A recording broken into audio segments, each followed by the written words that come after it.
WJTS News, I'm Charlotte Olson. Authorities say a Spencer County man has been charged in the fatal weekend shooting of an Evansville woman whose death was the start of a bizarre series of incidents that included a wreck, a second shooting, and a police chase that ended in southwestern Dubois County. 28-year-old Michael Damian Howell of Dale is in custody at the Warwick County Jail. His charges there include a felony count of attempted murder, robbery, auto theft, resisting law enforcement, and criminal recklessness. His bond was set in Warwick County at $15,000 cash. If Howell's released, he'll go to Vanderburgh County where he would be held without bond. In Vanderburgh County, Howell is charged with murder and 2 counts of intimidation.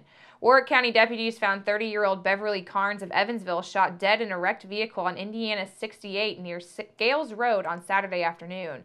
The Warwick County Coroner's Office said that Carnes died from a single gunshot wound to the head.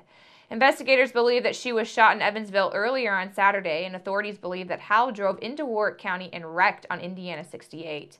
Carnes' body was thrown from the truck during the wreck, and Howell shot 74-year-old Charles Scales of Tennyson, who was a witness to the accident.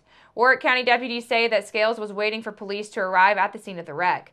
Scales was treated and released from a hospital, and the Warwick County Sheriff's Department says that while deputies were en route to an accident on Indiana 68, there was a call from a resident in the same area saying that a man ran up their driveway with a gun and stole one of their vehicles. They say the man took the vehicle and led deputies on a pursuit through Spencer, Warwick, and Dubois counties before surrendering in Holland. Officials with the City of Huntingburg and Midwestern Engineers will host a pair of public information sessions regarding the 4th Street Waterline project next Thursday, April the 19th. Again, the meetings will be held 2 different times at 9 a.m. and at 5 p.m. at the Huntingburg City Hall. Representatives from the City and Midwestern Engineers will be in attendance to answer questions and address concerns. In a release, Huntingburg Mayor Denny Spinner says that the 4th Street Waterline project was included in the city's stellar strategic investment plan and is a vital first step in preparing for the 4th Street Heritage Trail project.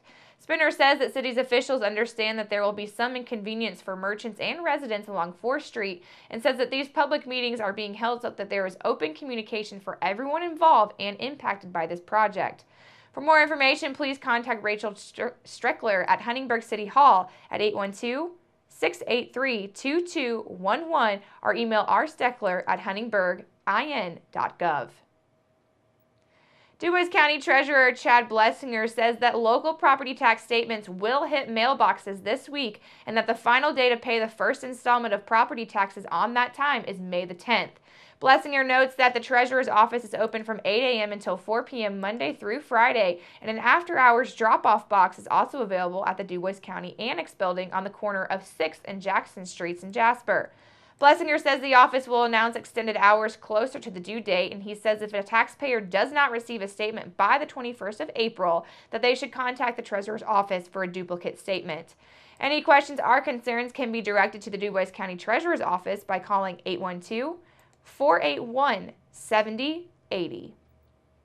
Dubois County Community Foundation says that 2 local nonprofits will serve as hosts for the student fellows through Nonprofit Fellows. The Next Act and Young Life were chosen from a competitive application process in which nonprofits could apply for the opportunity to receive funding. Nonprofit Fellows, a program of the Community Foundation's Better Together initiative, makes funding available for eligible nonprofits to engage interns from Indiana colleges and universities. Upon completion of 150 or more service hours as an eligible nonprofit, the student will earn a $1,500 scholarship to the university that they attend. In a release, Next Act chairperson Leslie Hamby says that the group has many projects and opportunities in front of them, but as in the case with many volunteer-run nonprofits, time and funding can constrain or slow activities. Nonprofit Fellows supports 2 of the Community Foundation's key objectives of including helping build healthy Dubois County nonprofits and also providing college students with real-life work experience in the local community. Students may apply for fellowship opportunities by emailing a cover letter and a resume by April 25th directly to Leslie Hamby of the Next Act Incorporated at lbusE812@gmail.com, or you can email it to Jace Rashi of Young Life at Dubois County YL@gmail.com. A Dubois County student headed for Rolls-Holman has been named the recipient of a 4-year full tuition scholarship as the Dubois County Community Foundation's 2016 Lilly Endowment Community Scholar. Forest Park senior Isaac Austin will receive full tuition and a $900 yearly stipend for required books and equipment. He's the son of Matthew and Tracy Austin and has been accepted to Rolls-Holman Institute of Technology with plans to major in computer science. The scholarship is the result of a statewide Lilly Endowment initiative to help Hoosier students reach higher levels of education. Indiana ranks among the lowest states in percentage of residents over the age of 25 with a bachelor's degree. There were 142 scholarships awarded statewide, and Kimball International donates to Arbor Day Foundation for Trees for Tomorrow program. A Jasper-based Kimball International is recognizing Earth Day and Arbor Day by continuing its traditional Trees for Tomorrow program. This year, the program involves a $1 donation from every employee to Arbor Day Foundation who will plant a seedling in forestation employees' behalfs. Now, in prior years, the program has taken many different approaches to foster a philosophy of environmental stewardship, including the distribution of free tree seedlings to its employees and donations to organizations such as the Arbor Day Foundation. Since the program began over 20 years ago, Kimball has donated over 365,000 tree seedlings and is proud to know that many are now soaring trees. Work Zone Awareness Week in Indiana is this week, making the ceremonial start to highway construction season, seeking to increase public awareness of motorist and worker safety.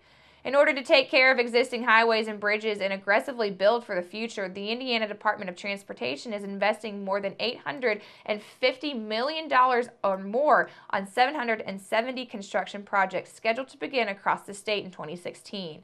Positioning Indiana to remain the crossroads of America means drivers will see more work zones on state highway roads and bridges. INDOT is dedicated to continuously improving work zone safety for everyone and strives to maximize the safety and mobility of motorists and workers while maintaining as much access as possible to businesses, residents, and emergency services. Drivers must also do their part to keep work zones safe for everyone, and last year 17 people were killed and more than 700 people were injured in Indiana highway work zone crashes. Motorists can learn about highway work zones and other traffic alerts at indot.carsprogram.org, or you can call 1-800-261-ROAD or 511 from a mobile phone. Make sure to keep it right here because up next we'll take a look at your weather summary.